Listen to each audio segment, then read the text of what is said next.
Listen. Listen to the words of three men flying around the moon. We are now approaching lunar sunrise, and for all the people back on Earth, the crew of Apollo 8 has a message that we would like to send to you. Well, Apollo 8 originally was an Earth orbital mission exercising the lunar module, but the lunar module was way behind. We had intelligence information that the Russians were going to put a man around the moon probably in December of 1968. The people in NASA came up with the idea of moving Apollo 8 to a lunar orbital mission.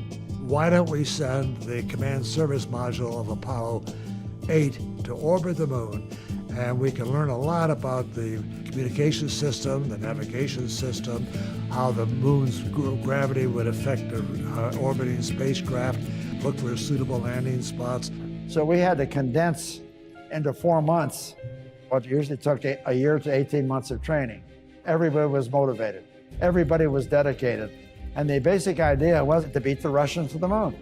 That was a political goal that was set by President Kennedy, and we were all determined to beat it. Apollo 8 developed a lot of attention. It filled a big square in preparation for later Apollo flights. Well, I got into the big Saturn V. This would be the first time that man had actually launched on a Saturn V. So I thought to myself after this 4 months of heavy training, I said, you know, I'm actually going to go to the moon. The engines are on. 4, 3, 2, 1, 0.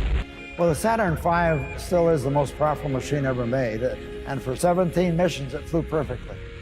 We have cleared the tower.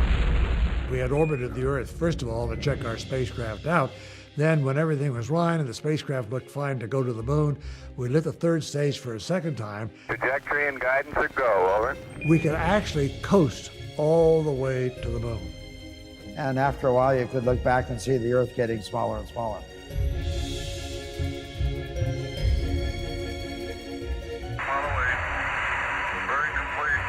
Apollo 8, this is Houston. Roger, good to hear your voice. People on Earth tend to call the far side of the moon the dark side, but that's a misnomer. On our flight, the moon was between the Earth and the sun, and the far side was lit by the sun. We saw the far side.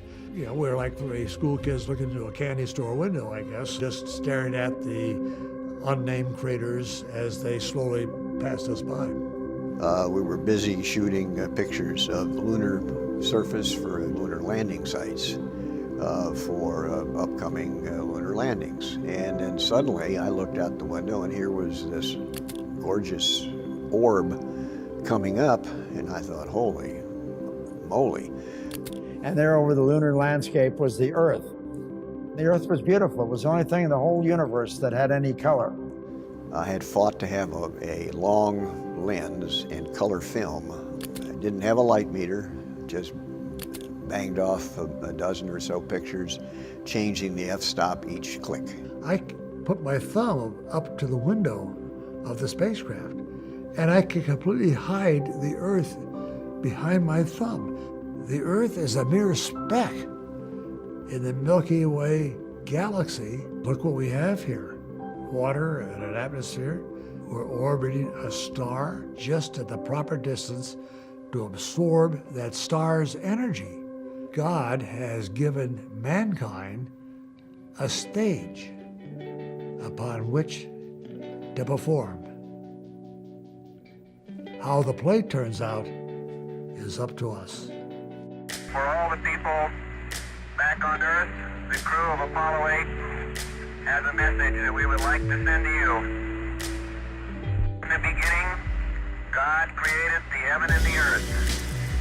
And the earth was without form and void, and darkness was upon the face of the deep. And the Spirit of God moved upon the face of the waters.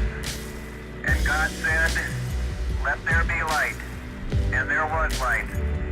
And God saw the light, that it was good. And from the crew of Apollo 8, we close with good night, good luck, a Merry Christmas, and God bless all of you on the good earth. It's important for America to be at the forefront of space exploration. That drives technology. One of the important facets of the Apollo program was the coordination and the organization of the American industry to achieve a great goal. That we need to be a world leader, not just on the Earth, but in space.